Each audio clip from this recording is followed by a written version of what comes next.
De la ira. Séneca. Libro tercero. 1. Intentaremos hacer ahora, querido novato, lo que más deseabas, es decir, arrancar la ira, o al menos refrenarla y moderar sus ímpetus. Algunas veces es necesario atacarla de frente y al descubierto, cuando lo permite la debilidad del mal, otras por modo indirecto, cuando su excesivo ardimiento se exaspera y recrudece ante los obstáculos. Importa mucho saber si goza de grandes fuerzas y si está en su plenitud, si es necesario azotarla y rechazarla, o ceder al primer ímpetu de la tempestad que arrastraría el dique con ella. Consultar debemos la índole de cada cual, porque algunos se dejan vencer por súplicas, otros contestan a la sumisión con insultos y violencias. Unos se calman ante el terror, otros con reconvenciones, aquellos con una concesión, estos con la vergüenza, algunos con el aplazamiento, remedio muy lento para tan mal activo, y al que no debemos resignarnos, sino en último caso. Las otras pasiones admiten dilación y su curación puede diferirse, pero esta, violenta, impetuosa y excitándose a sí misma, no crece insensiblemente, sino que nace completa. No emplea, como los otros vicios, la seducción, arrastra y empuja al hombre fuera de sí, apasionado por el mal al mismo tiempo que lo sufre. Su furor no cae solamente sobre aquel a quien persigue, sino sobre todo lo que encuentra al paso. Los otros vicios impulsan al ánimo, la ira lo precipita, y aunque no sea posible resistir a sus impulsos, al menos las mismas pasiones pueden detenerse. Esta, parecida al rayo, a las tempestades y demás azotes, no puede detenerse, porque avanza cayendo, y la caída aumenta incesantemente sus fuerzas. Los otros vicios alteran la razón, éste la salud, los otros presentan agradable pendiente, que nos oculta sus progresos. La ira es el precipicio del alma. Nada nos persigue como esta pasión, aturdida en sus fuerzas, soberbia después del triunfo, loca después del engaño. El fracaso no la desalienta. Si la fortuna le sustrae su adversario, revuelve contra sí misma su furiosa mordedura. No importa cuál sea su origen, nacida de poca cosa, desenvuélvese de modo inmenso. 2. Ninguna edad perdona, a ningún hombre exceptúa. Pueblos hay que, por su extremada pobreza, no conocen el lujo, otros que, gracias a su vida nómada y activa, se libran de la ociosidad. Los que tienen costumbres campestres y vida sencilla no conocen el amojonamiento de los campos, el fraude y los males que nacen del foro. Pero no hay pueblo al que no atormente la ira, tan poderosa entre los griegos como entre los bárbaros, tan funesta a los que temen la ley como a los que miden el derecho por la fuerza. Además, las otras pasiones corrompen a los individuos. Esta es la única que a las veces se apodera de toda una nación. Nunca ardió en amor un pueblo entero por una mujer. Jamás una ciudad entera cifró su esperanza en el dinero y la ganancia. La ambición domina en pechos aislados. El orgullo no es enfermedad pública. Pero frecuentemente produce la ira levantamientos en masa. Hombres, mujeres, ancianos, niños, jefes y pueblos se encuentran unánimes y la multitud, agitada por algunas palabras, va más lejos que el agitador. Córrese en el acto al hierro y al fuego, declárese la guerra a los pueblos vecinos, se hace a los conciudadanos, quémanse casas con toda una familia, y el orador querido, colmado de honores en otro tiempo, cae bajo la ira del tumulto que ha producido. Legiones vuelven sus armas contra su general, el pueblo entero se separa del Senado. El Senado, ese oráculo de los pueblos, sin esperar las elecciones, sin nombrar un general, improvisa a los ministros de su ira, y persiguiendo las casas nobles jóvenes, él mismo se hace ejecutor de suplicios. Ultrájase a los embajadores, con menosprecio del derecho de las gentes y rabia criminal enardece la ciudad. No se da tiempo a la ira pública para que se calme, sino que en el acto se lanzan flotas al mar cargadas de soldados que se amontonan apresuradamente en ellas. Nada de formalidades, nada de auspicios. El pueblo se precipita sin otro guía que su ira, sin otras armas que las que le proporciona la casualidad y el pillaje, para espiar después con sangrienta derrota la temeraria audacia de su rabia. 3. Esto es lo que acontece a los bárbaros que se lanzan ciegamente a la pelea. Cuando la injuria más ligera hiere a estos espíritus móviles, se irritan enseguida y hacia donde la ira les impulsa, caen sobre los pueblos como el huracán, sin orden, sin temor, sin previsión, ávidos de peligros, glórianse de los golpes recibidos, de arrojarse sobre las espadas, de chocar contra los dardos y de abrirse paso a pesar de las heridas. Indudable es, dices, que la ira es una fuerza poderosa y destructora. Muéstrame, pues, cómo debe curarse. Sin embargo, como dije en libros anteriores, Aristóteles se muestra defensor de la ira y no prohíbe extirparla. Dice que ella es el aguijón de la virtud. Arrancada, queda desarmada el alma, embotada e impotente para las cosas grandes. Necesario es, pues, presentarla en toda su deformidad, en toda su ferocidad, y hacer patente a los ojos qué clase de monstruo es el hombre enfurecido contra el hombre, con cuánta ceguedad se lanza, tan funesto para sí mismo como para los demás, y sumergiendo aquello que no puede sumergirse, sino con el mismo que lo sumerge.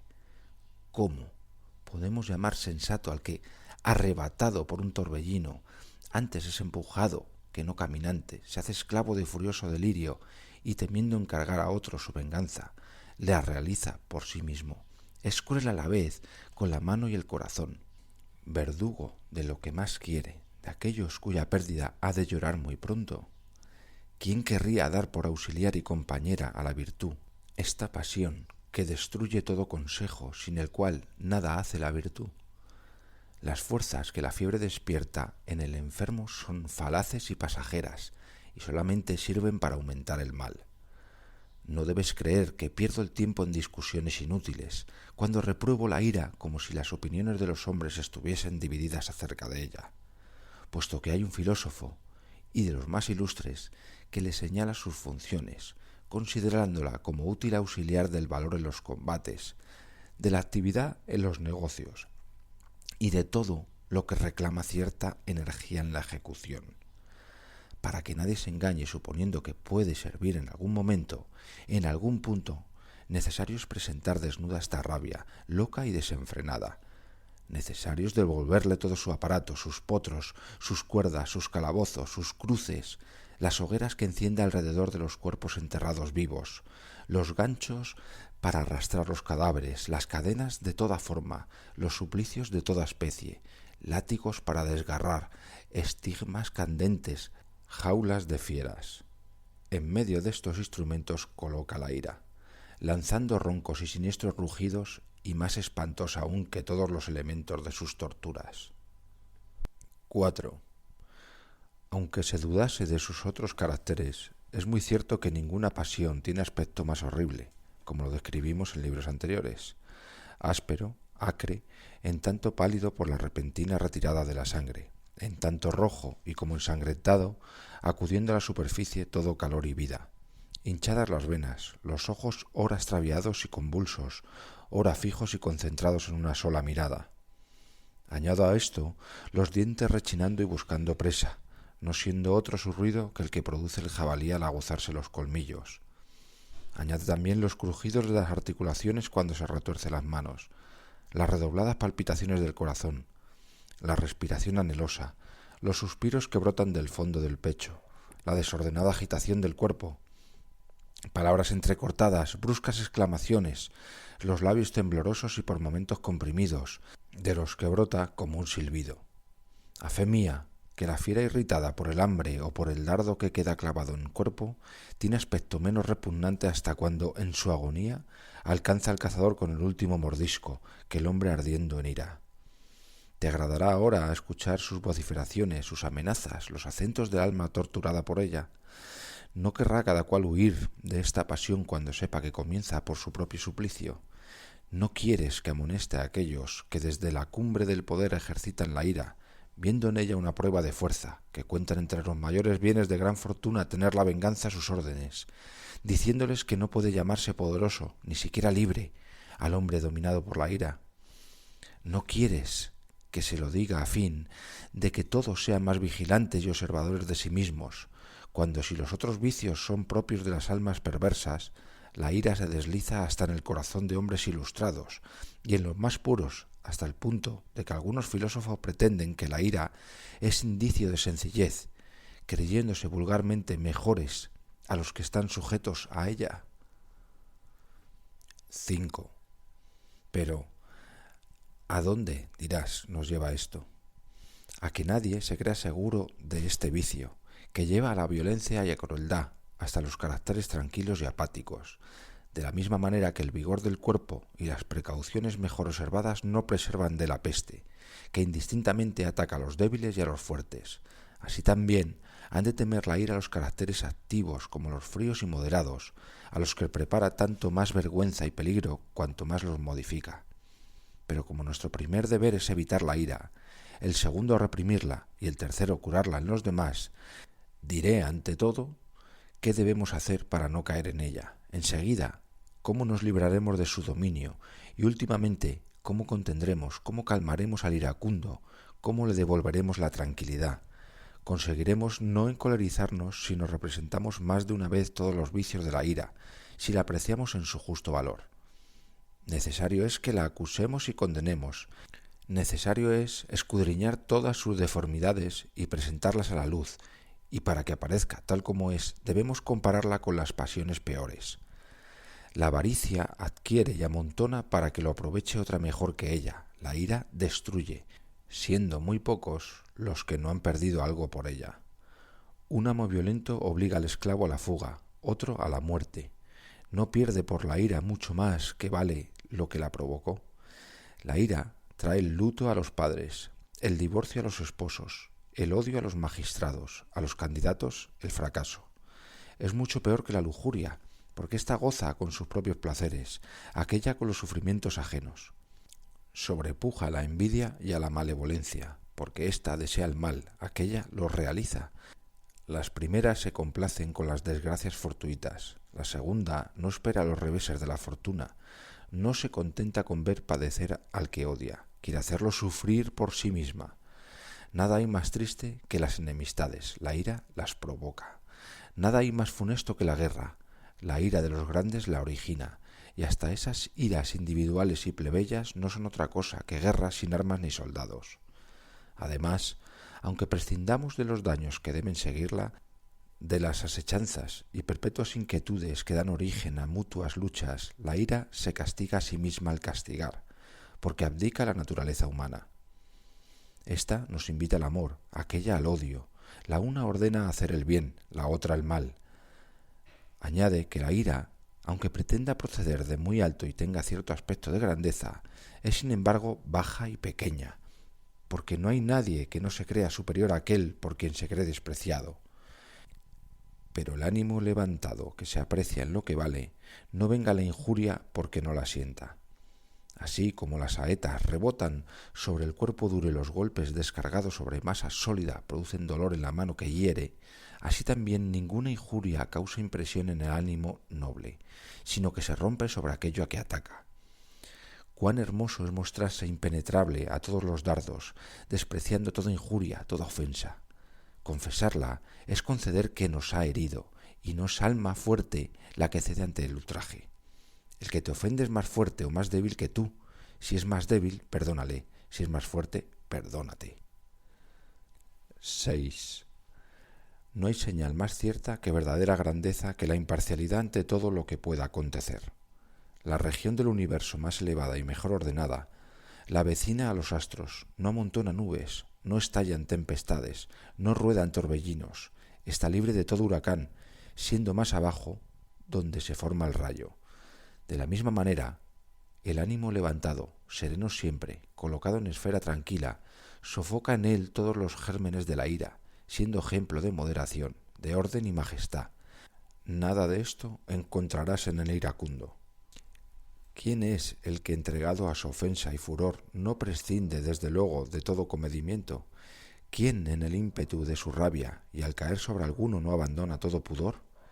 ¿Quién, una vez irritado, recuerda el número y orden de sus deberes? ¿Quién sabe moderar su lengua, contener alguna parte de su cuerpo y dirigirse una vez suelta la rienda? Mucho nos aprovechará aquel saludable precepto de Demócrito. Nos aseguraremos la tranquilidad si no emprendemos en particular ni en público negocios múltiples o superiores a nuestras fuerzas. El que reparte el día entre multitud de ocupaciones nunca lo pasará tan felizmente que no encuentre una ofensa por parte de los hombres o de las cosas y que no le impulse a la ira. El que circula por los barrios más populosos de la ciudad necesariamente habrá de chocar con muchas personas, siendo arrojado al suelo aquí, detenido allá, salpicado de barro más lejos, y así también en la móvil actividad de agitada vida encuéntrase muchos obstáculos y muchos contratiempos. Uno defrauda nuestras esperanzas, otro las aplaza, el tercero interrumpe sus frutos. Los proyectos no siguen la dirección que se les da, porque a nadie le es tan favorable la fortuna que le complazca en todo lo que intenta. Síguese de esto que el que fracasa en alguna empresa se impacienta contra los hombres y las cosas. Por ligeras causas se irrita con las personas, con los negocios, acusa a los lugares, a la fortuna y a sí mismo. Así pues, para que el alma esté tranquila, necesario es no agitarla ni fatigarla. Lo repito, en el desempeño de múltiples negocios, importunos y superiores a nuestras fuerzas, fácil es llevar al hombre carga ligera y pasarla sin peligro de uno a otro, pero nos cuesta mucho trabajo soportar la que nos imponen manos extrañas. Agobiados enseguida, la echamos sobre el primero que llega, y mientras permanecemos bajo la carga, su peso nos hace vacilar. 7. Conviene que sepas que lo mismo sucede en los negocios civiles y domésticos. Los sencillos y expeditos marchan por sí mismos. Los graves y superiores a nuestro alcance no se dejan alcanzar fácilmente, y si se llega a ellos, sobrecargan y arrastran al que los maneja, que creyendo haberles dominado, cae bajo ellos. Muchas veces se agota de esta manera la energía, cuando en vez de emprender cosas fáciles, se quiere encontrar fácil lo que se ha emprendido. Siempre que intentes algo, examina tus fuerzas, la naturaleza de tu proyecto y la de tus medios, porque el disgusto del fracaso te producirá despecho. El espíritu ardiente y el frío y sin elevación se diferencian en que el fracaso despierta la ira en el altivo y la tristeza en el blando e inerte. Deben, pues, ser nuestras acciones ni mezquinas, ni temerarias, ni culpables, que nuestras esperanzas no vayan más allá de nuestro alcance.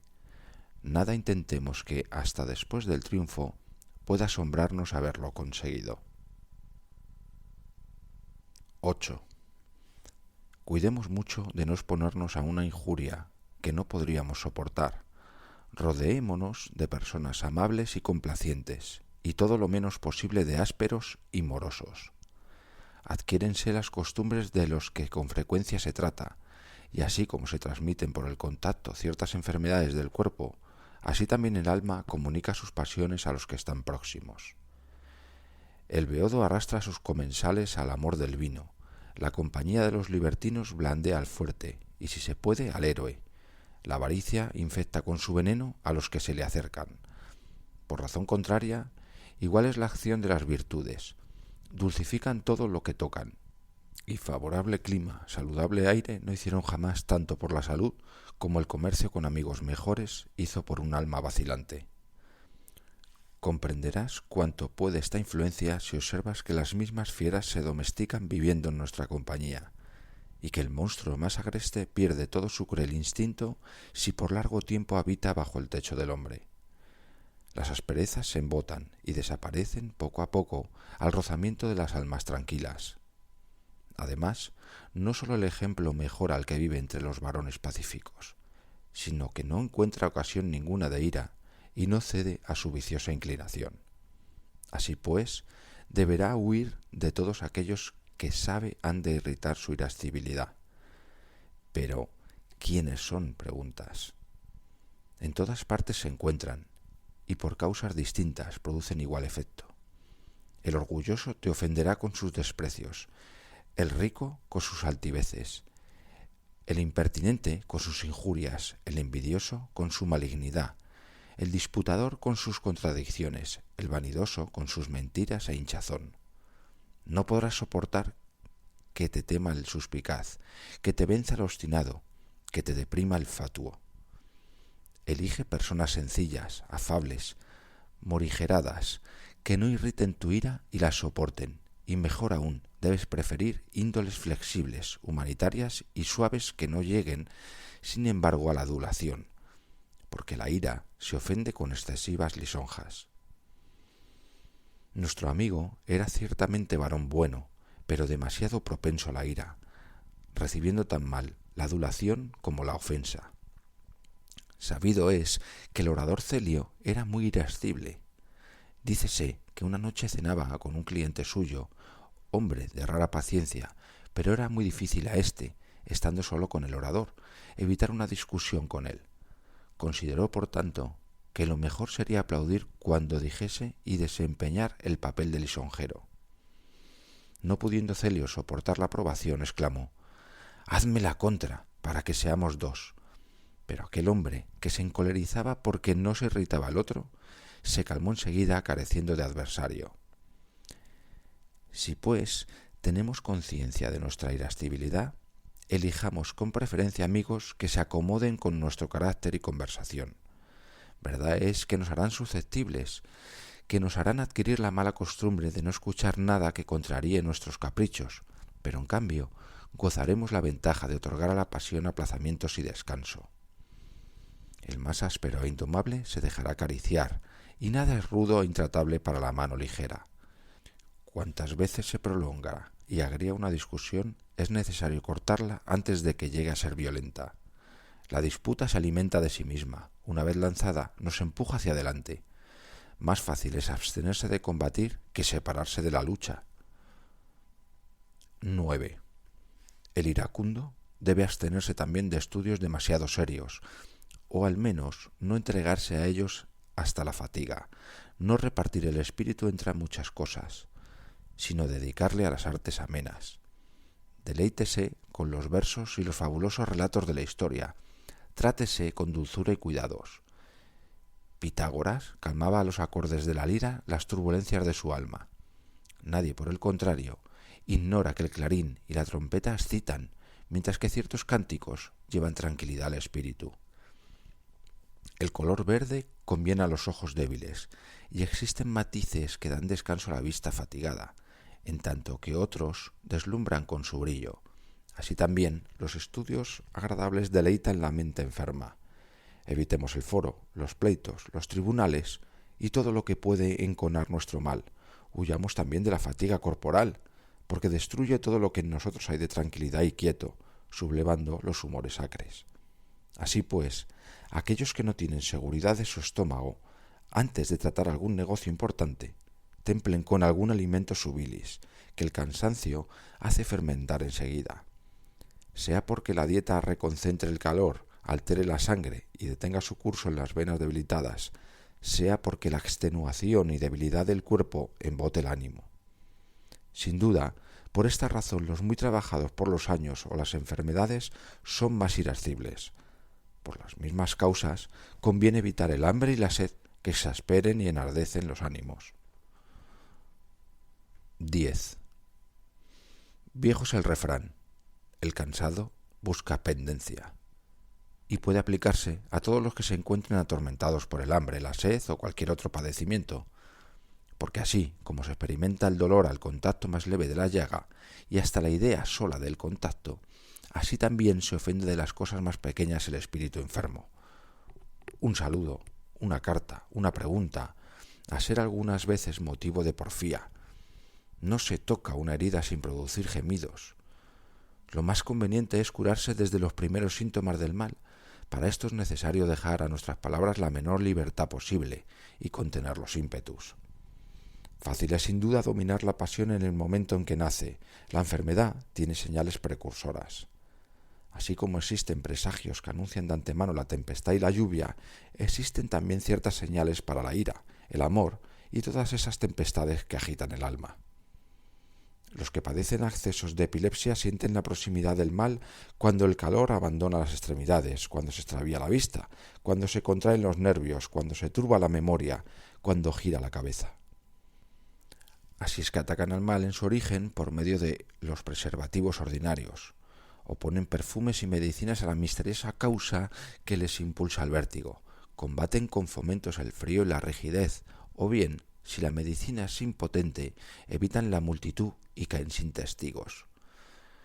Conveniente es conocer la enfermedad que se padece y sofocarla antes de que se desarrolle su fuerza.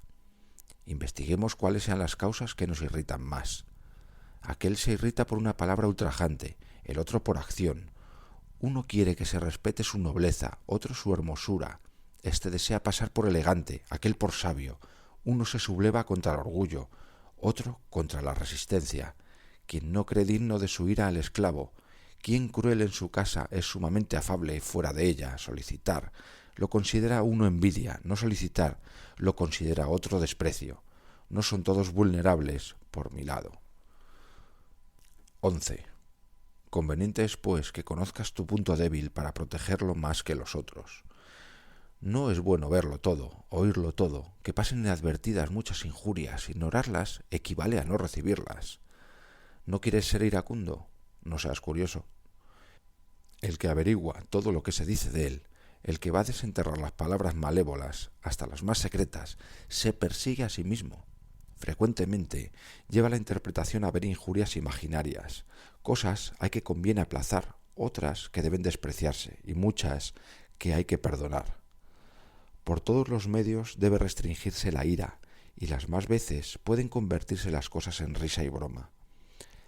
Refírese de Sócrates que, habiendo recibido un bofetón, se limitó a decir que era cosa molesta ignorar cuándo debía salirse con casco. No importa cómo se ha hecho la injuria, lo importante es la manera con que se ha recibido. Ahora bien, no veo por qué ha de ser difícil la moderación cuando veo tiranos envanecidos con su fortuna y su poder reprimir su violencia habitual. He aquí lo que se refiere de Pisístrato, tirano de Atenas. Un comensal suyo, dominado por la embriaguez, prorrumpió en denuestos contra su crueldad. No carecía el tirano de amigos complacientes dispuesto a ayudarlo, y quienes por un lado, quienes por otro, le excitaban a la venganza. Pero él, soportando la injuria con tranquilidad, contestó a los provocadores que no estaba más conmovido que si alguien hubiese tropezado con él llevando los ojos vendados. La mayor parte se forman por sí mismos ofensas, por falsas sospechas o exagerando cosas leves. 12. Algunas veces nos asalta la ira. Con más frecuencia salimos nosotros a su encuentro, pero lejos de provocarla nunca, debemos rechazarla cuando se presenta. Nadie se dice, esto porque me irrito lo he hecho o he podido hacerlo. Nadie juzga la intención, sino el acto solo, y sin embargo, es necesario tenerla en cuenta y apreciar si ha medido voluntariedad o accidente, coacción o error, odio o interés. ¿Siguieron el propio impulso o ayudaron la pasión de otro? Debe tenerse consideración a la edad y posición del delincuente, con objeto de aprender a tolerar por humanidad y a sufrir por humildad. Pongámonos en el lugar de aquel contra quien nos irritamos. Algunas veces nos hace iracundos falsa apreciación de nosotros mismos y no podemos soportar lo que quisiéramos hacer. Nadie quiere imponerse aplazamientos, y sin embargo, el remedio más eficaz de la ira es el tiempo, que enfría su primer ardor y disipa, o al menos esclarece la nube que oscurece el ánimo. No diré que basta un día sino una hora para dulcificar esos arrebatos que arrastran o para dominarlos por completo. Si nada se consigue con el aplazamiento, al menos se aprenderá a ceder a la reflexión y no a la ira. Deja al tiempo todo aquello que quieras apreciar bien, porque nada se ve con claridad en la primera agitación. Irritado Platón contra su esclavo, no puede aplazar la ira. Mándale despojarse en el acto de la túnica y presentar la espalda a las varas, disponiéndose a golpearlo con su propia mano. Observando, sin embargo, que estaba encolerizado, permanecía con el brazo alzado en la actitud del que va a descargar un golpe. Un amigo, que casualmente llegó, le preguntó qué hacía. «Castigo», contestó a un hombre iracundo. Como estupefacto, permanecía en la actitud del hombre que va a castigar, actitud tan impropia del sabio, habiendo olvidado ya al esclavo porque había encontrado otro a quien debía castigar antes. Renunció, pues, a sus derechos de amo y sintiéndose muy conmovido por falta tan ligera: «Ruégote, oh Peusipo», dijo, «que castigues a este mal esclavo, porque yo estoy encolerizado», absteniéndose de azotar por la razón mismo que otro hubiese azotado. «Estoy irritado», dijo, «haría más de lo necesario, lo haría con pasión, que este esclavo no caiga bajo las manos de un amo que no es dueño de sí mismo». ¿Quién querría confiar su venganza a la ira cuando Platón se prohíbe este derecho? No te permitas nada mientras estés irritado. ¿Por qué? Porque querías permitírtelo todo. Combate contigo mismo. Si no puedes vencer la ira, ella comienza a vencerte. Si permanece encerrada, si no se le da salida, deben ocultarse todas sus señales y mantenerla, en cuanto sea posible, oculta y secreta. 13. Grandes esfuerzos nos costará esto. La ira pugna por brotar al exterior, inflamar los ojos y trastornar el semblante, haciéndose superior a nosotros desde el momento en que se la permite salir de nuestro interior. Sepúltesela en las profundidades del pecho, domínesela y no domine, o mejor aún, inclinemos en sentido contrario todas sus señales exteriores, que se dulcifique nuestro rostro, suavícese la voz y sea tranquilo nuestro paso. El interior se conformará poco a poco con el exterior. En Sócrates era señal de ira bajar la voz, encontrarse sobrio de palabras. Conocíase entonces que se violentaba. Sus familiares lo conocían y se lo reprendían, no ofendiéndole aquellas censuras por una ira que estaba oculta. No debía alegrarse de que todos conociesen una pasión sin que nadie experimentase sus efectos, y los hubiesen experimentado, de no conceder a sus amigos el derecho de censura que él tomaba sobre ellos. ¿No debemos hacer nosotros lo mismo con mayor razón? Roguemos a nuestros mejores amigos que usen de toda libertad, especialmente cuando menos dispuestos estamos a soportarla, que no tengan tolerancias con nuestra ira, y contra un mal poderoso que tiene siempre deleite para nosotros, invoquemos su auxilio mientras vemos aún y somos dueños de nosotros mismos. 14. Los que llevan mal el vino y temen las imprudencias y arrebatos de la embriaguez, encargan a sus criados que los retiren del banquete. Los que han padecido por su imperancia en las enfermedades prohíben que se les obedezca cuando tienen alterada la salud. Lo mejor es oponer de antemano obstáculos a los vicios conocidos y, ante todo, disponer el ánimo de manera que, hasta en las conmociones más repentinas y violentas, no experimente ira, o que si se recibe de improviso grave injuria, encierre en lo más profundo la pasión sublevada y la impida estallar. Verás que puede hacerse esto si, entre considerable número de ejemplos, te cito alguno que te servirá para aprender dos cosas. Primero, ¿cuántos males encierra la ira cuando tiene por instrumento toda la fuerza de un poder ilimitado? Segunda, ¿cuánto puede dominarse cuando la comprime temor mayor? El rey Cambises era muy aficionado al vino. Uno de sus favoritos, Proexapes, le aconsejaba beber con moderación, haciéndole ver que la embriaguez era vergonzosa en un rey, que atraía la atención de todos los ojos y oídos. A esto contestó: para convencerte de que nunca pierdo la razón y de que hasta después de beber mis ojos y mis manos desempeñan bien sus funciones, voy a darte una prueba. Enseguida bebió más copiosamente y en copas más grandes que de ordinario, y cuando se encontraba ya repleto y vacilante, mandó al hijo de su censor que se colocase en la puerta de la sala, de pie y con la mano izquierda sobre la cabeza. Enseguida preparó el arco y atravesó, como había anunciado de antemano, el pecho del joven. Abriéndole después el pecho, mostró el dardo clavado en medio del corazón y, mirando al padre: ¿he tenido nunca más segura la mano?, preguntó. Este aseguró que Apolo no hubiese apuntado mejor. Maldigan los dioses a aquel hombre, más esclavo por el alma que por la condición.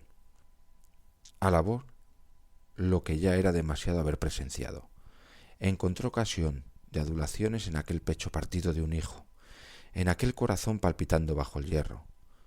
Debía haberle disputado la gloria y comenzado de nuevo la prueba, para que el rey hubiese podido mostrar más mano segura aún sobre el padre. Oh rey cruel, verdaderamente digno de que las flechas de todos sus súbditos se tornasen contra él. Pero excusando al que terminaba sus orgías con suplicios y asesinatos, convengamos en que mayor crimen fue alabar aquel dardo que lanzarlo. No investigaremos cuál debió ser la conducta del padre ante el cadáver de su hijo, en presencia de aquel asesinato del que fue testigo y causa. Demostrado queda lo que tratamos ahora, esto es, que pudo sofocarse la ira. Aquel padre no profirió ni una injuria contra el rey, ni una palabra de las que arranca la desgracia, cuando tenía el corazón traspasado por la misma flecha que el de su hijo. Podrá sostenerse que tuvo razón para devorar sus palabras, porque de decir algo como hombre ultrajado, nada hubiera podido hacer después como padre. Podrá parecer, repito, que obró con más prudencia en este caso que cuando hablaba en contra de la embriaguez, porque mejor era dejar beber a aquel rey vino que sangre, mientras tenía en la mano la copa daba tregua al crimen. Así es que Proexapes aumentará el número de aquellos que atestiguan con terribles desgracias cuánto cuestan los buenos consejos a los amigos de los reyes. 15. No dudo que tal sería el consejo que dio Harpago a su señor y rey de los persas. Ofendido éste, le hizo servir a la mesa la carne de sus hijos, preguntándole más de una vez si le agradaba el condimento. Después, cuando le vio saciado de aquella vianda de dolor, hizo presentarle las cabezas y le preguntó si estaba contento del agasajo. El desgraciado no perdió la palabra, no cerró la boca. En la mesa de un rey, dijo, todo manjar es agradable. ¿Qué ganó con esta adulación? Que no le invitase a comer los restos. No niego a un padre que condene la acción de su rey.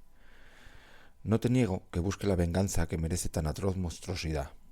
Pero entre tanto, deduzco que puede dominarse la ira que nace de espantosa desgracia y obligarla a tener lenguaje contrario a su naturaleza.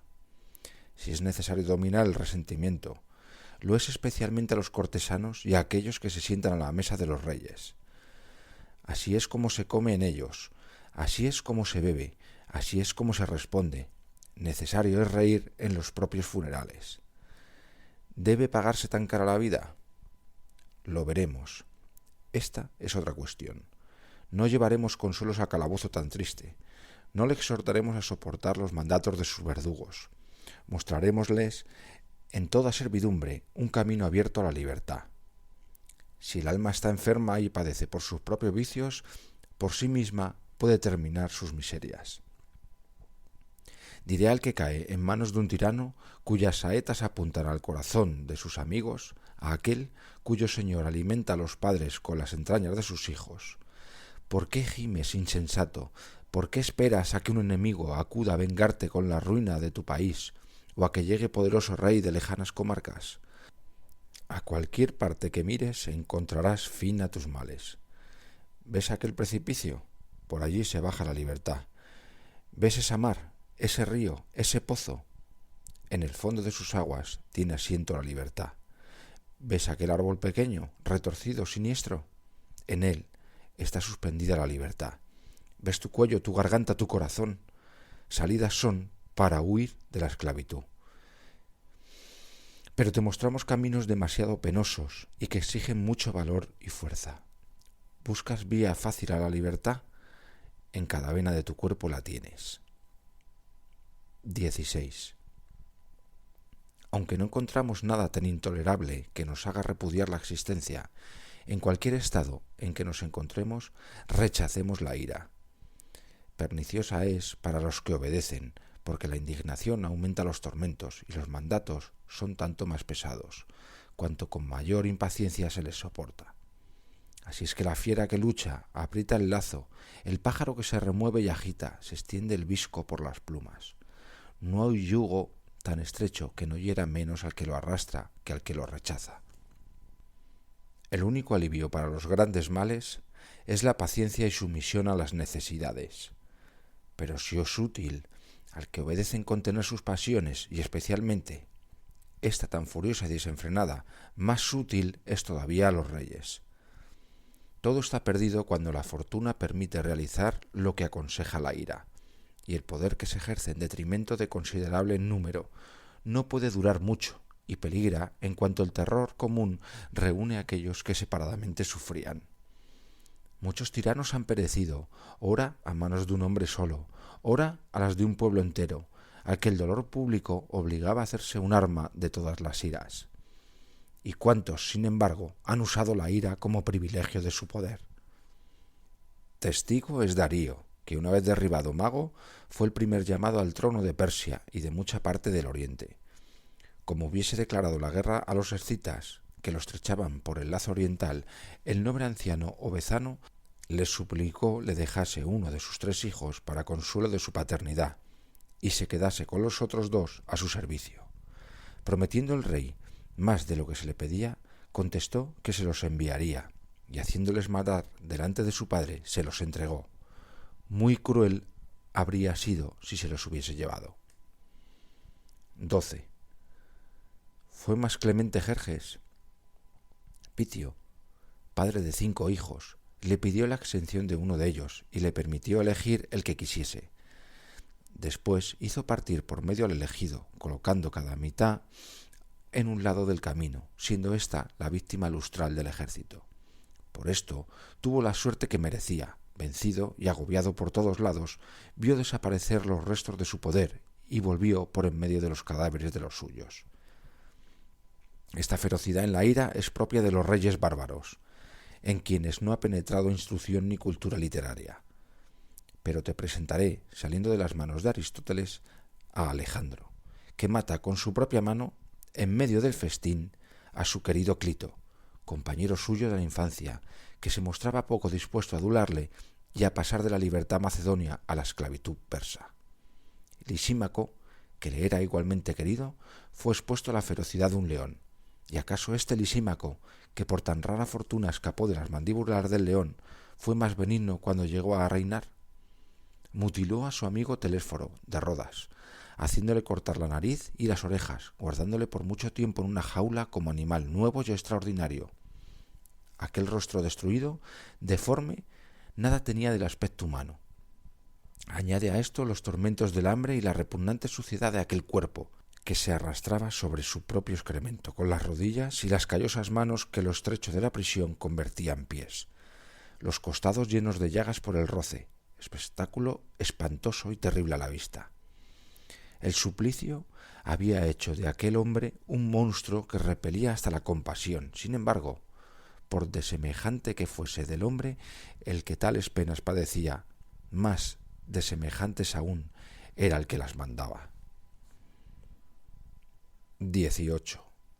Ojalá que tales ejemplos solamente se encontrasen entre extranjeros y que su crueldad no hubiese trascendido las costumbres romanas con la barbarie de los suplicios y de las venganzas.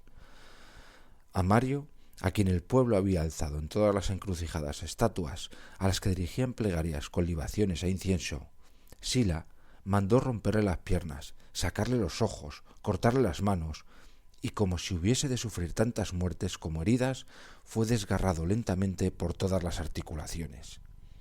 ¿Quién era el ejecutor de estas órdenes? ¿Quién sino Catalina, que ejercitaba ya la mano en todos los crímenes? Este mismo despedazaba a Mario ante la tumba de Cátulo, ultrajando así en sus cenizas al hombre más afable, y sobre aquellas cenizas cayó gota a gota la sangre de un hombre de funesto ejemplo, pero popular, y que antes fue demasiado querido que indigno de serlo. Sin duda merecía Mario aquel suplicio, Sila mandarlo y Catilina ejecutarlo. Pero la República no merecía que le clavasen la espada en el pecho de sus enemigos y sus vengadores a la vez. Mas, ¿por qué buscar ejemplos antiguos? En otro tiempo mandó César en el mismo día azotar a Sesto Papino, hijo de varón consular, a Betilino Vaso, cuestor suyo e hijo de su intendente, y a otros muchos, caballeros romanos o senadores, sometiéndoles después a la tortura, no para interrogarles, sino para divertirse.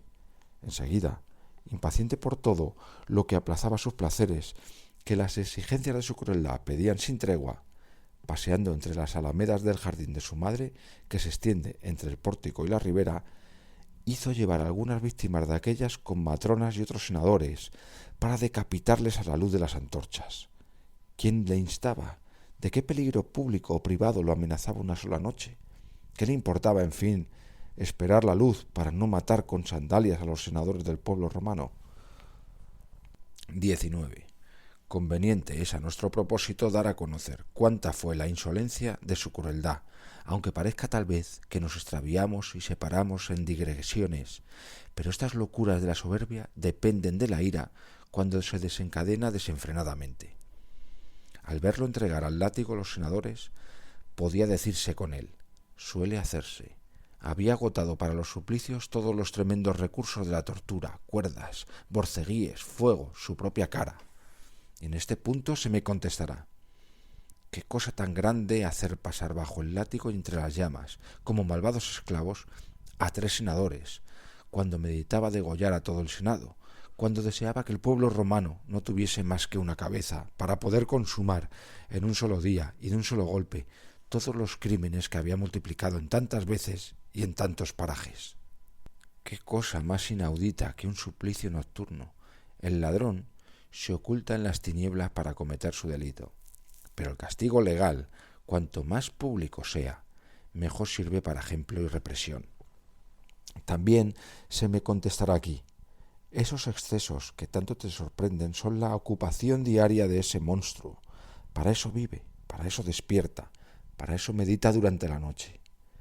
Verdad es que no se encontrará ningún otro que haga tapar con una esponja la boca de aquellos a quienes hacía ejecutar para que no pudiesen emitir la voz. ¿A quién se prohibió gemir al acercarse a la muerte? Temía sin duela que los supremos dolores arrancasen alguna palabra demasiado libre. Temía escuchar lo que no quería. No ignoraba que existían muchas cosas que solamente un moribundo se hubiese atrevido a censurarle. Cuando no se encontraba esponja, mandaba rasgar las ropas de aquellos desgraciados y taparles la boca con los jirones. ¿A qué este refinamiento de crueldad? Que al menos sea permitido lanzar un último suspiro, dar salida al alma, que pueda escapar por otro camino que las heridas. 20. Demasiado largo sería añadir que aquella misma noche fueron muertos los padres de las víctimas por mano de centuriones mandados a las casas. Indudablemente, aquel hombre tan compasivo quería librarles del dolor.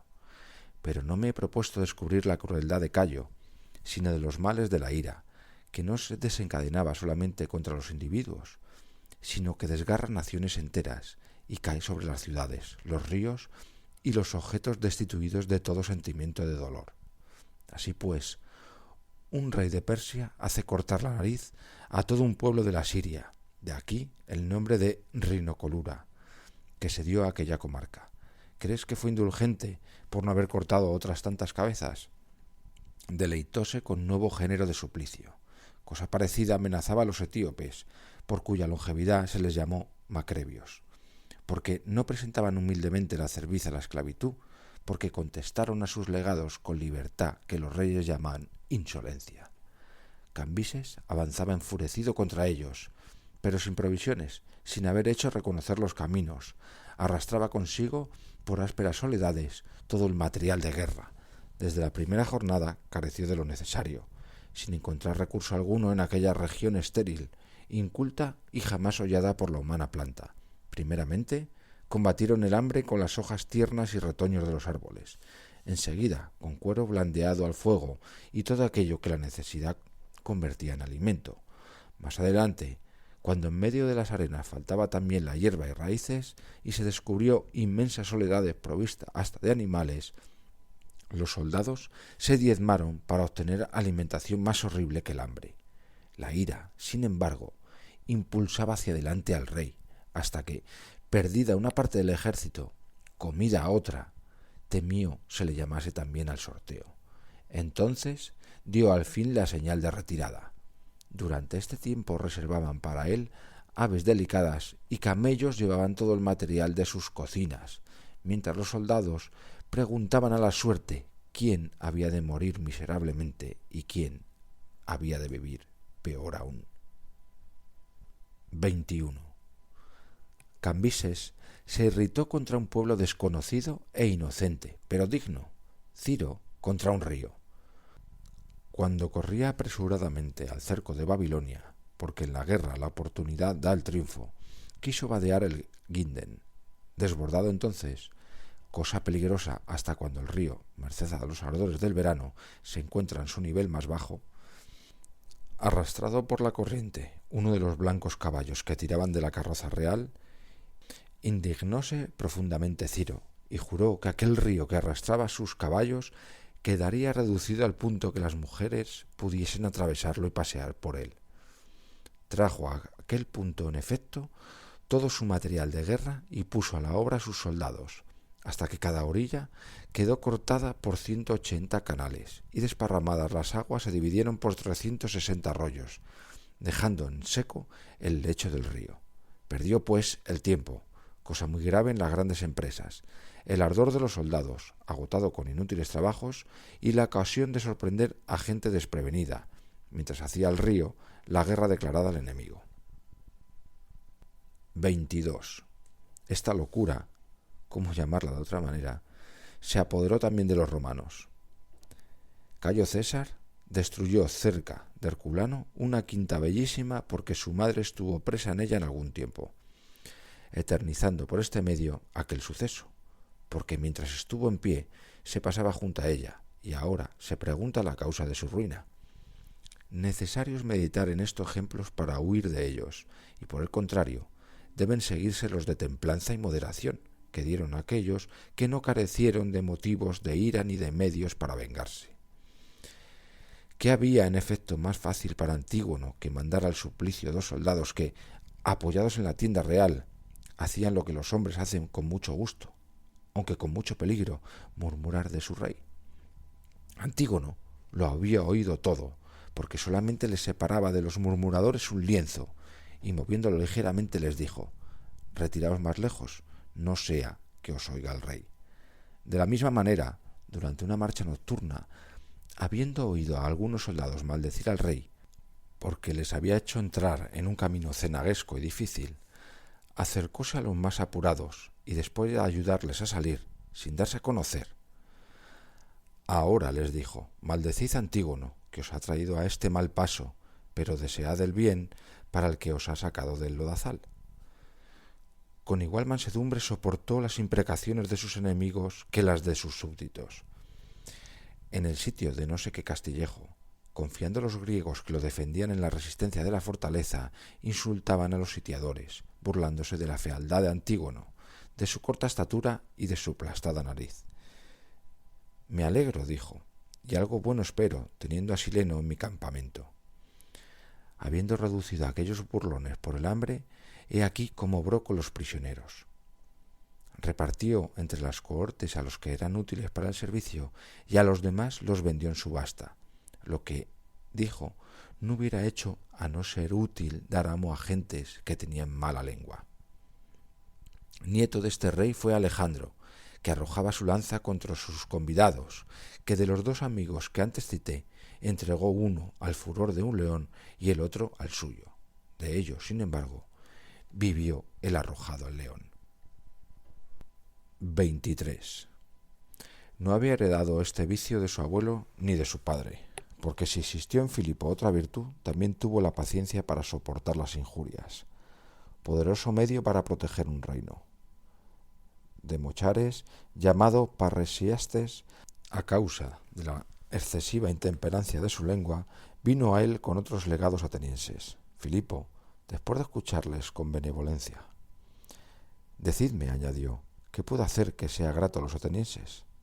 Ahorcarte, contestó Demochares. Estalló la indignación de los presentes al escuchar tan brutal contestación, y calmándoles Filipo, mandó que se dejase marchar a aquel tersita sano y salvo. En cuanto a vosotros, dijo a los demás legados, decid a los atenienses que son mucho más soberbios los que tales cosas dicen que los que las oyen sin castigarlas. Muchas cosas dijo e hizo el divino Augusto que merecen ser referidas y que demuestran que la ira no imperaba en él. El historiador Timógenes habla dicho del emperador, de su esposa y de su familia cosas que no quedaron perdidas, porque el chiste las hace circular más y las pone en todas las bocas. Frecuentemente le amonestó el César para que fuese más moderado en su lenguaje, y que como persistiera, le negó la entrada en palacio. Desde entonces pasó Timógenes su vejez en casa de Asinio Polión, y toda la ciudad se lo disputaba. La expulsión del palacio del César no le cerró ninguna puerta. Más adelante recitó y quemó las historias que había escrito, y entregó al fuego los libros que contenían los anales de César Augusto. Enemigo era del César, y nadie temió por su amistad. Nadie se alejó de él como de hombre herido por el rayo, encontrando quien le abriese los brazos cuanto caía de tan alto. César, como he dicho, lo soportaba con paciencia, y no se conmovió porque hubiese destruido los anales de su gloria y de sus bellas acciones.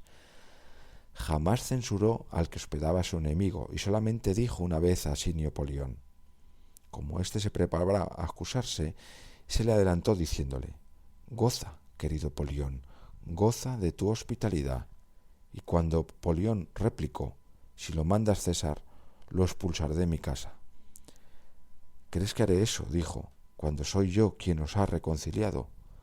Polión había estado algún tiempo disgustado con Timógenes y no tuvo otra causa para desistir de su resentimiento que el haber comenzado el de César. 24. Dígase cada cual siempre que se le ofende: ¿soy yo más poderoso que Filipo? Sin embargo, se le ultrajó impunemente. ¿Puedo yo más en mi casa que el divino Augusto en el mundo entero? Se contestó, sin embargo, con separarse de su detractor. ¿Cómo? Castigaré con el látigo y el hierro la respuesta demasiado atrevida de un esclavo, su aspecto hosco o su murmullo que no llega hasta mí. ¿Quién soy yo para que sea delito ofender mis oídos?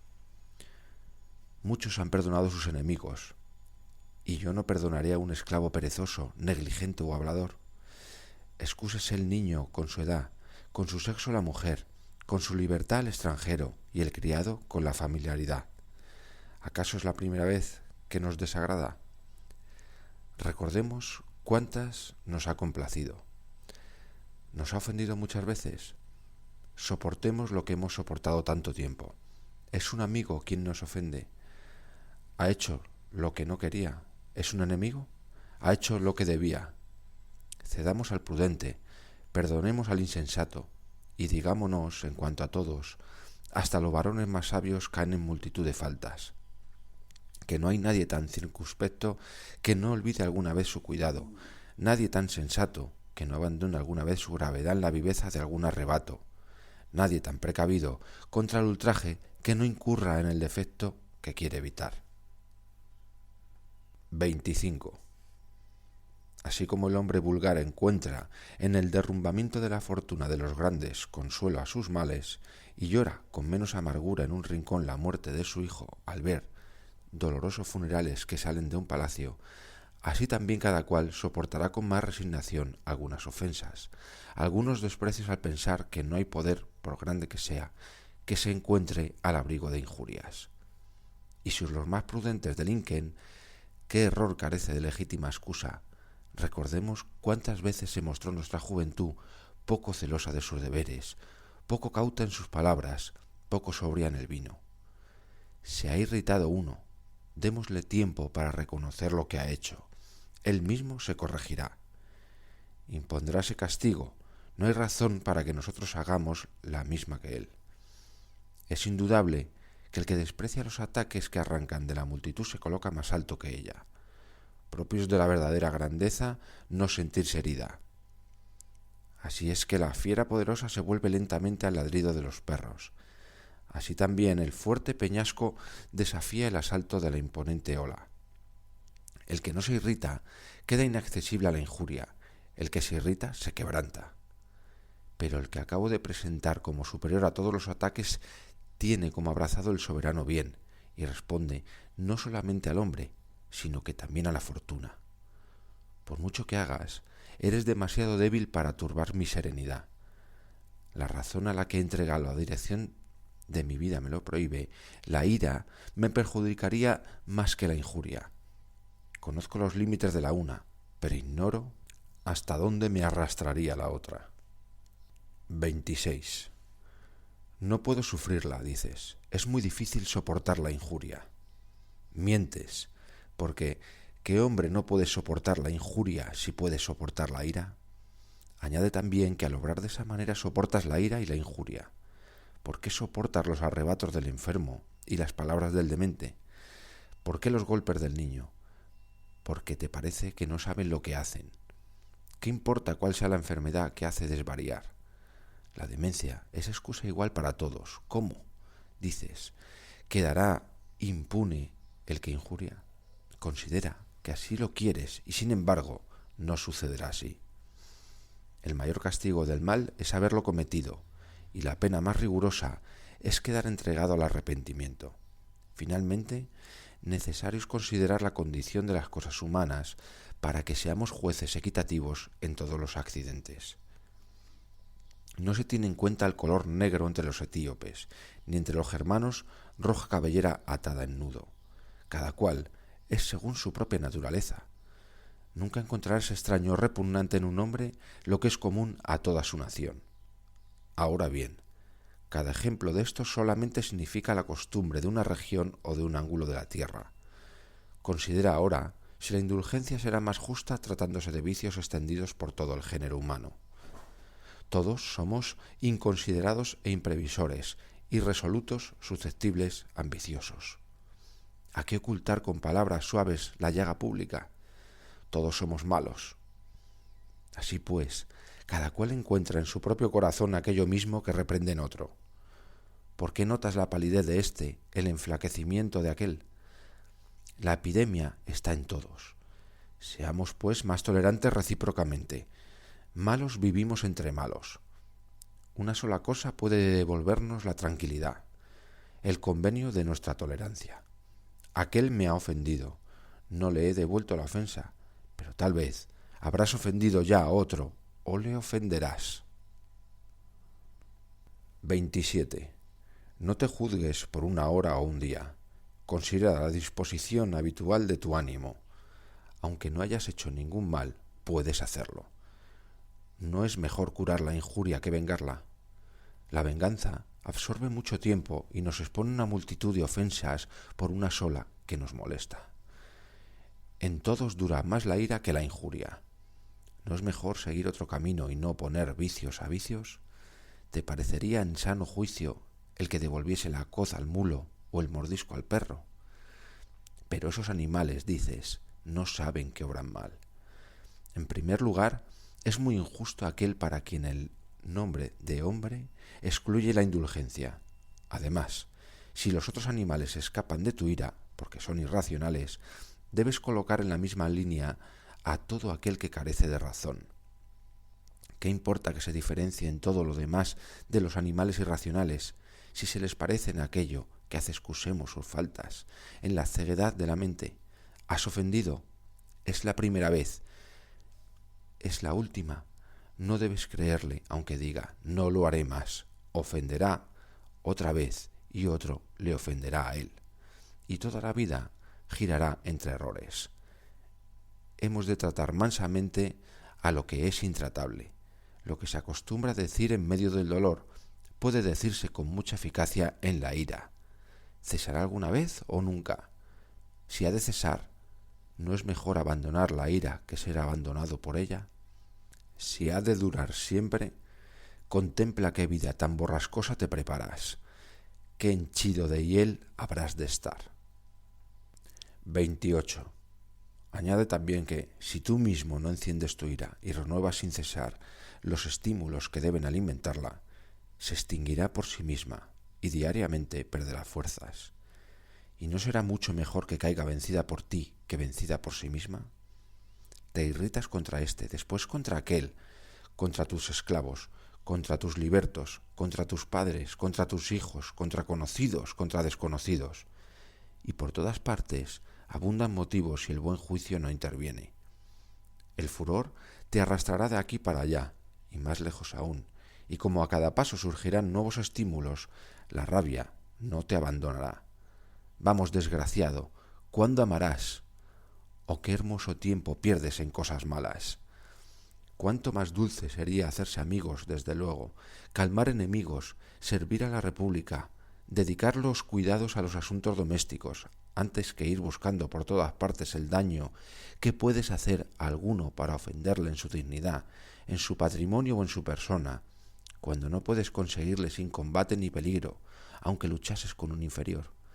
Supón que te lo presentan atado y entregado a tu arbitrio para que lo atormentes. Con frecuencia, el que descarga violentos golpes se desarticula el brazo o se rasga la mano con los dientes que rompe. La ira ha hecho muchos mancos, muchos enfermos, hasta cuando ha encontrado materia pasiva.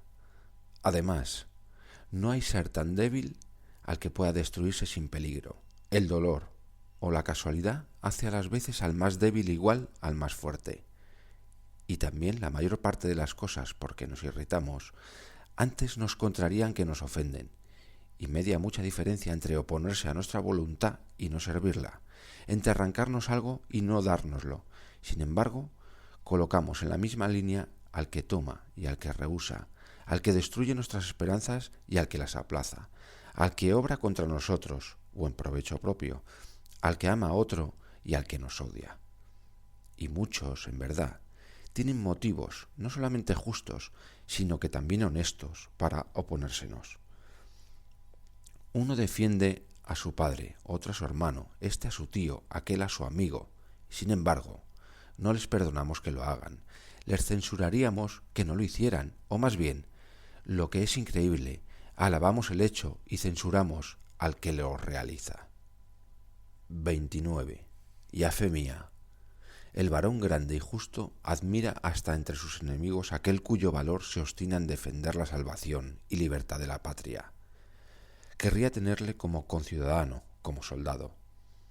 Cosa torpe es odiar al que se estima, cuanto más torpe es odiarlo por lo mismo que merece nuestra indulgencia, si prisionero y reducido repentinamente a la esclavitud, conserva todavía algunos restos de su libertad y no acude como presuroso a los oficios más sórdidos y viles.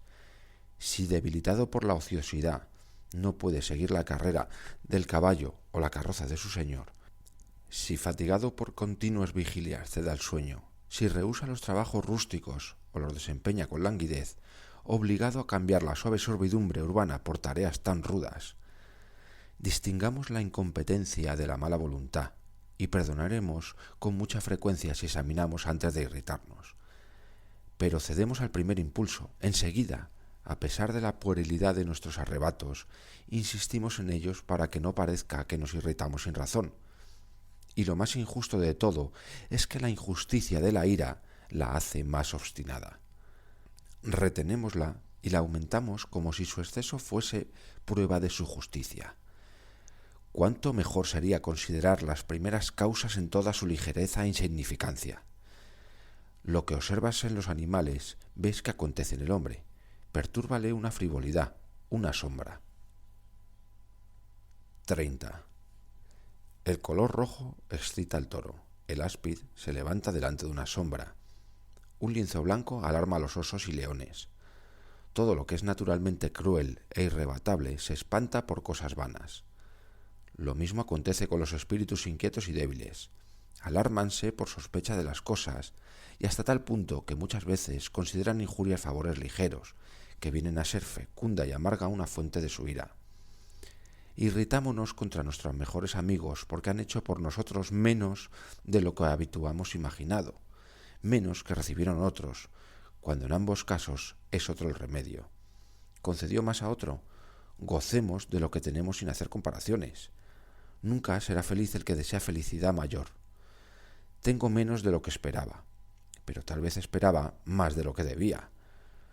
Mucho debe temerse esto. De aquí nacen las iras más peligrosas, que atacan a lo más santo. Para matar al divino Julio concurrieron menos enemigos que amigos, cuyas insaciables esperanzas no había satisfecho. Así lo quiso sin duda, porque nadie usó jamás tan generosamente de la victoria, de la que no se reservó otra cosa que el derecho de repartir sus frutos. y cómo atender a tantas pretensiones inmoderadas cuando cada uno pedía para sí todo lo que uno solo podía dar. Por esto vio brillar en derredor de su silla las espadas de sus compañeros de armas, y a su frente Tulio Cimber, acérrimo partidario suyo poco antes, y otros muchos que se hicieron pompeyanos después de la muerte de Pompeyo. 31. Esto mismo es lo que ha vuelto las armas de los súbditos contra los reyes, lo que ha impulsado a los más fieles a tramar la muerte de aquellos por los cuales y ante los cuales habían jurado morir. Nadie está contento de su fortuna cuando contempla la de otros. De aquí que nos irritemos hasta contra los dioses, porque otro nos adelanta, olvidando cuántos quedan a nuestra espalda y envidiando a unos pocos la envidia que llevan detrás. Tal es, sin embargo, la exigencia de los hombres, aunque hayan recibido mucho, tienen por injuria haber podido recibir más. Me dio la pretura, esperaba el consulado. Me dio los 12 haces, pero no me hizo cónsul ordinario. Quiso que el año llevase mi nombre, pero me faltó para el sacerdocio. Se me admitió en un colegio de pontífices, ¿y por qué en uno solo?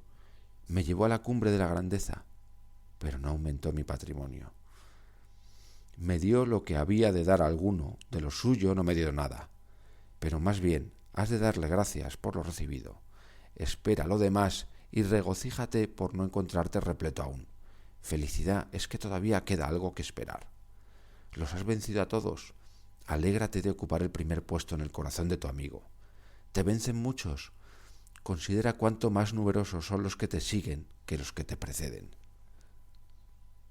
32. Preguntas, ¿cuál es tu error más grande? Formas malos cálculos, estimas en mucho lo que das y en poco lo que recibes. Procuremos no obrar el uno como con el otro. Contengamos la ira delante de este por temor, delante de aquel por reserva, delante del otro por desdén. Gran cosa haríamos sin duda arrojando a un calabozo a un desgraciado esclavo. ¿Por qué hemos de apresurarnos a azotarle en el acto, a romperle desde luego las piernas? No perderás tu derecho por aplazar su ejercicio. Deja que llegue la hora en que mandarás por ti mismo, porque ahora hablas bajo el imperio de la ira. Cuando haya pasado, veremos en cuánto estimas el delito. En esto nos engañamos principalmente. Venimos al hierro, a las penas capitales, castigamos con las cadenas, la prisión, el hambre. Una falta de apenas merecía ligero castigo. ¿Por qué, dices, nos mandas considerar cuán pueriles son, frívolas y miserables las cosas que tomamos por injurias? Por mi parte, no puedo aconsejarte cosa mejor, sino que te eleves a nobles sentimientos y consideres en toda su humildad y abyección esas pequeñeces por las que nos quejamos, corremos, nos sofocamos y no merecen una mirada del alma elevada y generosa. El tumulto más grande se encuentra alrededor del dinero. Este es el que fatiga a los foros, pone en lucha a los padres con los hijos, confecciona los venenos, entrega la espada tanto a los asesinos como a las legiones y se encuentra siempre regado con sangre. Por el dinero se convierten en ruidosos litigios las noches de los maridos y de las esposas. Acude la multitud a los tribunales de los magistrados. Los reyes se hacen crueles y rapaces y destruyen ciudades levantadas por el largo trabajo de los siglos, para registrar sus cenizas en busca de oro y plata. 33. Contempla a esos cestos colocados en un rincón. Por eso se grita hasta hacer salir los ojos de la cabeza. Resuenan en nuestras basílicas los estremecimientos del litigio, y nuestros jueces, llamados de lejanas regiones, se sientan para decidir por qué lado tiene más derechos la avaricia. ¿Qué diré? Si no ya por un cesto de dinero, sino por un puñado de cobre, por un cuadrante que falte en la cuenta de un esclavo, un anciano moribundo y sin herederos enloquece de ira. Si por menos de una milésima parte de interés un usurero enfermo, cuyos pies y manos retorcidos por la gota le impiden comparecer, lanza clamores y en medio de los accesos de la enfermedad acelera por medio de sus agentes la cobranza de sus ases. Si reunieras todo el dinero, todos los metales que tan cuidadosamente guardamos, si sacases a la luz todos los tesoros que esconde la avaricia, cuando devuelve a la tierra lo que malamente sacó de ella, no creería que todo el montón mereciera un pliego en la frente del hombre de bien. Con cuánta risa deberíamos recibir todo lo que nos arranca lágrimas. 34. Déjote ahora examinar las otras causas de la ira, la comida, la bebida, las rivalidades de ambición, trajes, palabras, censuras, los gestos poco mesurados, las sospechas, las obstinaciones de una bestia de carga, la pereza de un esclavo, las interpretaciones maliciosas de las frases de otro que le harían considerar el don de la palabra entre las injurias de la naturaleza. Créeme, cosas tan ligeras son las que excitan graves arrebatos, como los que producen riñas y pendencias entre los niños. Entre todo lo que hacemos con tanta solemnidad, nada hay serio y grande. Por esta razón, repito que vuestra ira, vuestra locura, nace de dar demasiada importancia a cosas muy pequeñas. Aquel quiso arrebatarme una herencia, aquel otro me acusa después de haberme adulado mucho tiempo esperando mi muerte. Este ha deseado mi concubina. Lo que debía de ser lazo de amor, la identidad de voluntades, es causa de discordias y de odios. 35. Una vía estrecha produce riñas entre los transeúntes. En camino ancho y espacioso, ni los pueblos se molestan. Esas cosas pequeñas que deseas no pudiendo pasar a uno sin que se le quiten a otro, vienen a ser fuente de disputas y de combates entre los que a la vez las pretenden. Te indigna que tu esclavo, tu liberto, tu esposa, tu cliente te contesten, y después te quejas de que la libertad esté desterrada de la República, cuando la has desterrado de tu casa. Además, si callan cuando les preguntas, les tratarás de rebeldes. Déjales, pues, hablar, callar, reír. Delante del Señor, preguntas, más aún delante del padre de familia. ¿Por qué gritas? ¿Por qué llamas? ¿Por qué pides látigos en medio de la comida? Porque tus esclavos han hablado, porque en el mismo sitio no reina el tumulto de la asamblea y el silencio del desierto.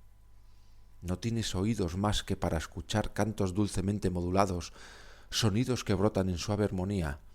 Debes acostumbrarte a la risa y a las lágrimas, a los halagos y a las contradicciones, a las noticias agradables y a las tristes, a la voz de los hombres y a los ruidos y los ladridos de los animales.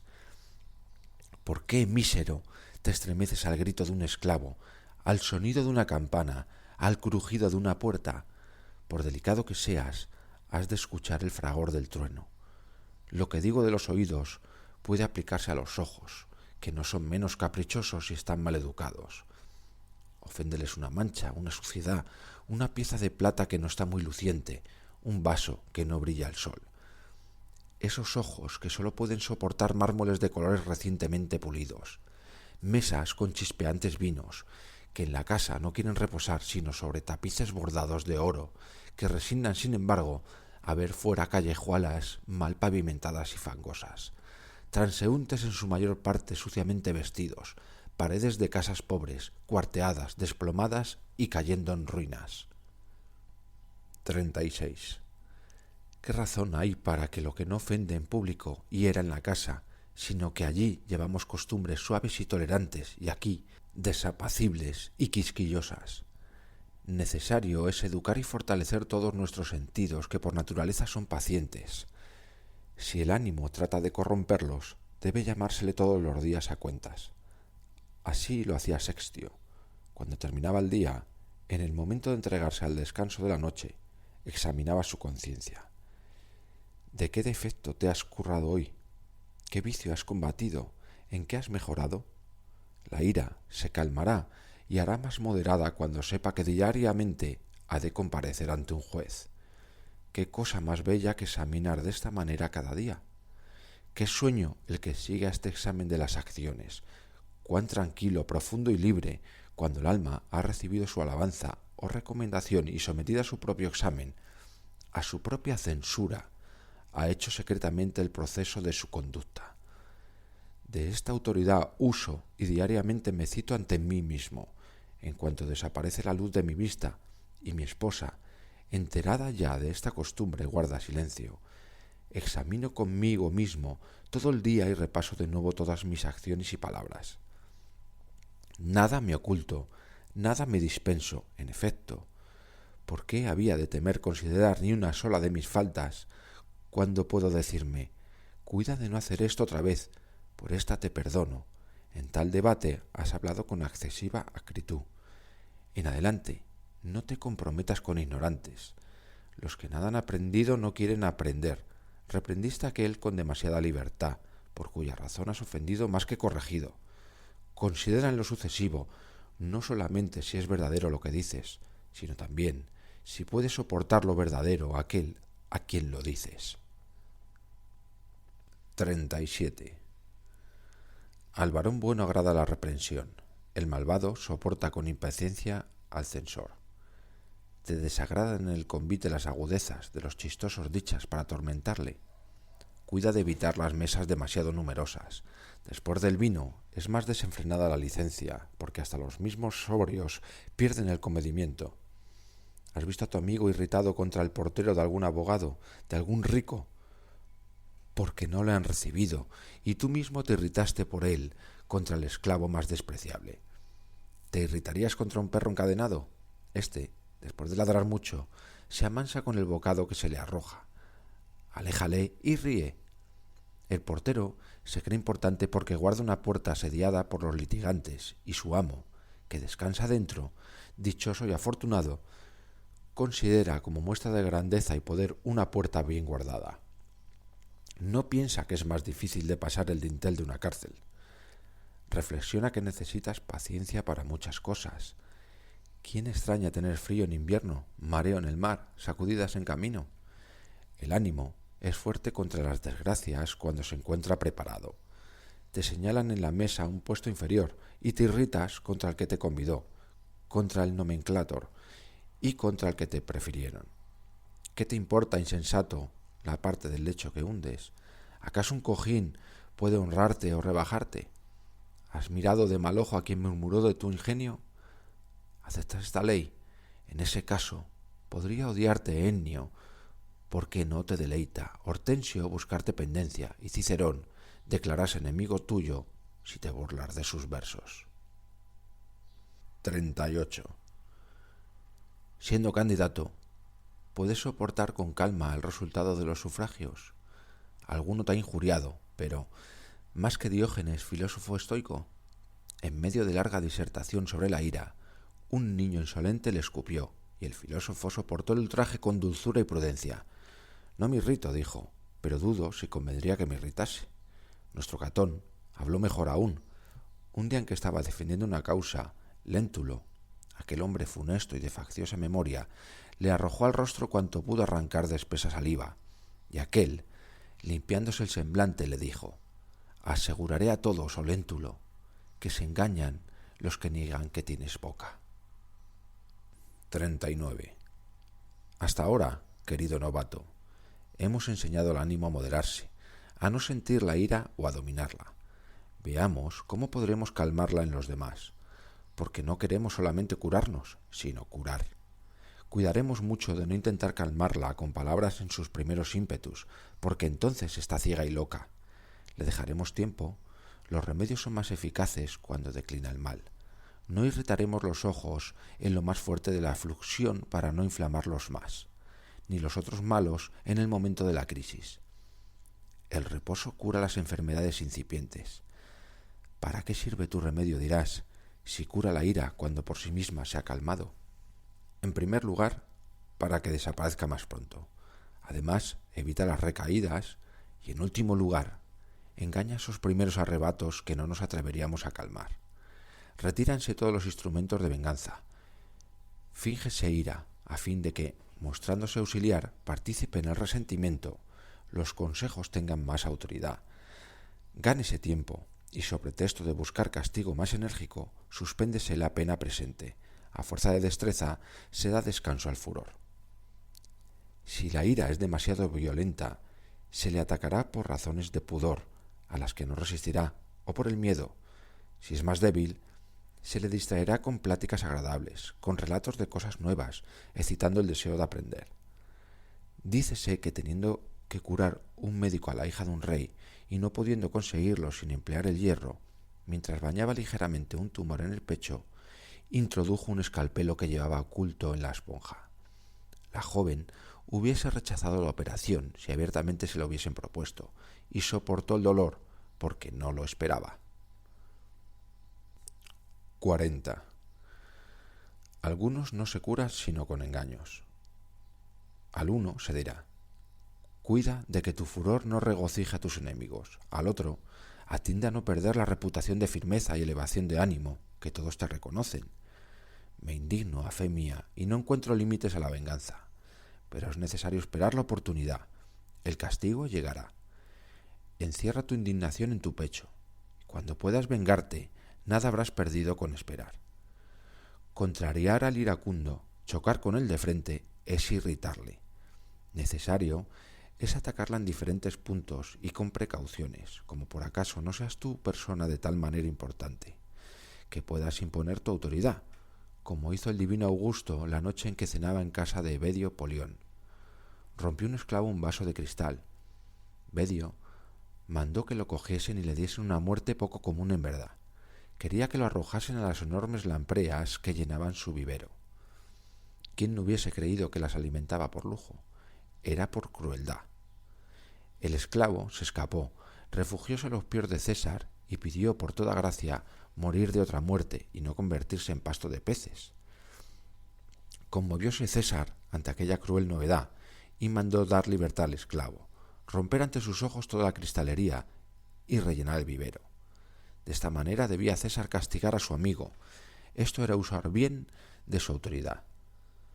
Manda sacar hombres del convite para desgarrarlos con nuevo género de tormentos. ¿Quieres por una copa rota dislacerar las entrañas de un hombre? ¿En tanto te estimas que impones pena de muerte delante de César? 41. Si alguien es tan poderoso que puede contrarrestar la ira desde su elevada posición, trátela con dureza, pero solamente cuando es, como acabo de demostrar, feroz, cruel, sanguinaria, porque en estos casos es incurable si no teme a algo superior a ella. Demos paz a nuestro ánimo y la obtendremos por la constante meditación de enseñanzas saludables, por la práctica de buenas acciones, por la dirección del alma hacia el único deseo de lo honesto. Debernos satisfacer a la conciencia sin trabajar para conseguir buena fama. Aceptémosla, aunque sea mala, con tal de que la merezcamos buena. Pero el vulgo admira las pasiones enérgicas, honra a los audaces y toma por débiles a los plácidos. Tal vez en el primer momento, pero cuando una vida constantemente igual atestigua que la placidez no es indolencia, sino paz del alma, ese mismo pueblo les ama y reverencia. Así pues, esta pasión cruel y enemiga nada tiene de útil en sí misma, sino que por el contrario arrastra consigo todos los males, el hierro y el fuego, pisotea el pudor, se mancha las manos de sangre y dispersa los miembros de sus hijos.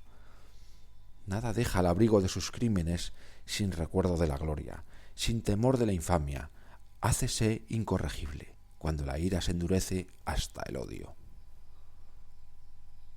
42. Huyamos de este mal, purguemos nuestra mente, extirpemos este vicio hasta en sus raíces, que por débiles que sean, donde nacieron, vuelven a brotar. No procuremos calmar la ira, sino desterrarla por completo, porque ¿qué temperamento ha de guardarse con una cosa mala? Y así lo conseguiremos, si nos empeñamos en ello. Nada nos aprovechará tanto como el pensamiento de la muerte. Dígase cada cual como si hablase a otro. ¿De qué sirve dar rienda suelta a la ira, como si hubiese nacido para la eternidad y disipar esta corta existencia? ¿De qué sirve trocar en el dolor y tormentos de otros días que pueden pasarse en honestas complacencias? Estos bienes no permiten prodigalidad, ni tenemos tiempo que perder. ¿Por qué precipitarnos al combate? ¿Por qué provocar el peligro? ¿Por qué, olvidando nuestra debilidad, cargamos con pesadas enemistades y siendo tan frágiles, alzarnos para quebrantar a los otros? La fiebre o cualquier otra enfermedad del cuerpo impedirá muy pronto las violencias de estos odios que llevamos en implacable pecho. Muy pronto se interpondrá la muerte entre los que luchan con más obstinación. ¿Por qué sublevarnos y perturbar nuestra vida con discordias? El hado se cierne sobre nuestra cabeza, registra los días perdidos y se va acercando de hora en hora. Ese momento que destinas a la muerte de otro se encuentra tal vez muy cercano de la tuya. 43. ¿Por qué no has de recoger más bien tu corta vida y hacerla tranquila para ti y para los demás? ¿Por qué no has de procurar más bien hacerte amar durante tu existencia y lamentar después de tu muerte? ¿Por qué has de trabajar en la caída del que te trató con altivez? ¿Por qué has de empeñarte en asustar con tus fuerzas a ese otro que ladra detrás de ti y que, vil y despreciable, es molesto para sus superiores? ¿Por qué irritarte contra tu esclavo, contra tu señor, contra tu patrono, contra tu cliente? Ten paciencia por un momento. He aquí la muerte que viene, y a todos nos hace iguales. Con frecuencia nos divertimos en los espectáculos matinales de la arena, al ver la lucha de leones y toros encadenados juntos. Desgárranse mutuamente y allí están esperando el que ha de rematarles. Lo mismo hacemos nosotros. Atormentamos al que comparte nuestra cadena, mientras que igual fin amenaza a vencidos y vencedores, y tal vez en la primera mañana. Mejor es que pasemos en reposo y en paz los pocos días que nos quedan, y que nadie mire con odio nuestro cadáver. Más de una pendencia ha terminado en los gritos de los incendiados en las cercanías y la presencia de una fiera ha separado al ladrón y al viajero. Imposible es luchar con un mal pequeño cuando domina miedo mayor. ¿Qué tenemos que ver con los combates y emboscadas? ¿Puede tu ira desear al enemigo algo más grande que la muerte? Permanece tranquilo que morirá. Pierdes el trabajo al querer hacer lo que ha de suceder. No quiero precisamente matarlo, dices, sino condenarlo al destierro, a la deshonra, a la ruina. Antes perdono al que desea la muerte al enemigo que el destierro, porque esto es propio de ánimo, no solamente malo, sino vil. Ora pienses en penas graves, ora en leves. Considera cuán corto tiempo soportará él su dolor y experimentarás tu culpable placer en el padecimiento ajeno. Exhalamos vida a la vez que respiramos. Mientras permanezcamos entre los hombres, respetemos la humanidad. No seamos para nadie causa de temor o de peligro. Despreciemos las pérdidas, las injurias, las ofensas, las murmuraciones y soportemos con magnanimidad pasajeros contratiempos. Al volver la cabeza, como suele decirse, encontramos la muerte.